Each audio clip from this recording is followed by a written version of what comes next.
Super Typhoon Bavi remains a massive storm in the western Pacific this morning, and the storm has sustained winds of 175 miles per hour. When you want to put that to the equivalent of what we'd expect in the United States, that's Category 5 hurricane. Remember, it's just called the Typhoon. It's just a different basin, same storm, different name. Now, having said this, it's moving right over the island of Guam, and a lot of the islands here to the north also watching closely. Look how compact the storm is. Nice, compact, powerful storm, very strong winds near the center of the storm, of the eye, and they extend not too far out, but the islands are pretty close together, so winds are going to be a big concern, as well as some of the storm surge out there. These storms in the western Pacific have a lot of warm water to work with. It's the fuel. The car pulls up to the gas station, fills up with gas.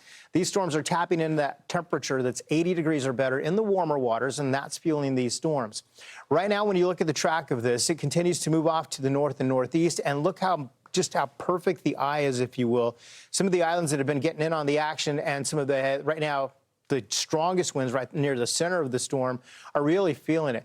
Into Saipan we go and take a look at how strong some of those wind gusts there, and some of the buoys too. Man, the buoys are rocking out there as well. Wind gusts up to 56 miles per hour in some cases, and when you take a look at the storm and how it's passed over the area, man, so many of you on the island of Guam, so many people who have been watching this closely getting slammed with the stronger winds.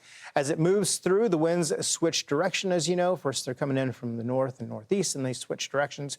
As far as the warnings, they're in place from Saipan all the way down to Guam. Even though the storm has passed, it's going to take some time for this to get out of here. The track does want to take it off to the northwest and then eventually take a path and a turn up to directly northwest. And Taiwan would be watching for potential impacts from this.